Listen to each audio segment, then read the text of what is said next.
This holiday season, spending time with family and friends is one of the most coveted holiday traditions. Unfortunately for some, this holiday season will look very different.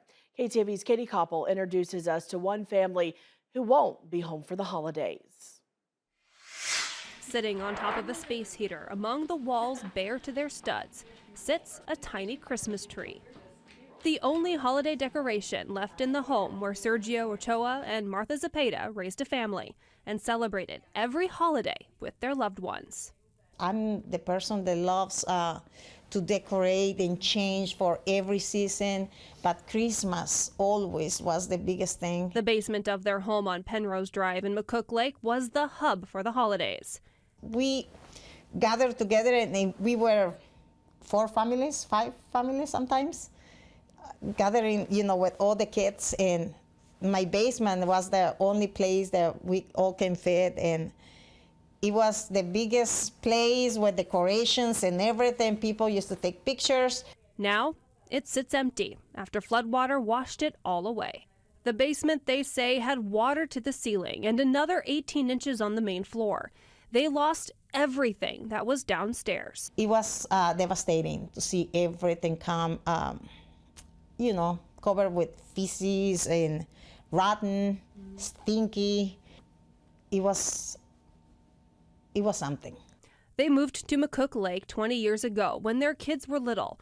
They always knew a flood was a possibility, but never expected this, and the loss of so many memories. It's like sometimes you are like in denial of things that happen, especially when you lose all the memories, and the memories are just you. You don't have those memories to share. Not only those achievements for her kids, but her own. As she was raising her family, Martha was also taking English as a second language classes. All of those tangible items lost to the flood. She's been taking it so hard, but I just said, you know what, it's just a house.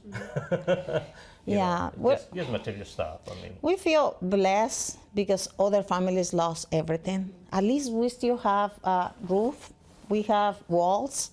The kids are now grown with families of their own.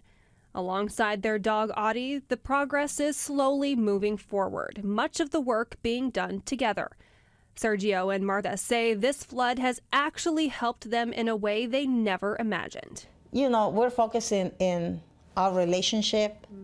Kind of bring us together, don't you think? to a point, yes. To the point, we don't argue for stupid things. We are more closer to each other.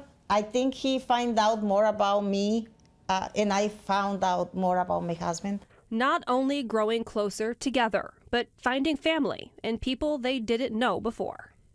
Our kids and family, friends that became family.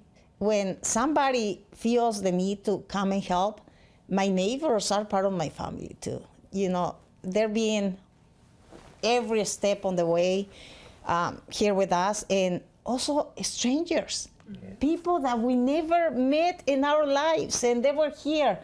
As Christmas grows near, it might look a little different than holidays past, but they say this puts things into perspective. We came to this country with nothing, just dreams and hoping, to raise our kids. And look how far we are. Look at our kids.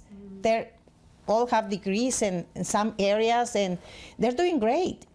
And it seems like we did a pretty good job. And we got a house. We provided a really good house, working hard. And why not to do it again? In McCook Lake, South Dakota, with Chief Photographer Acacia Phillips, Katie Koppel, KTIV News 4.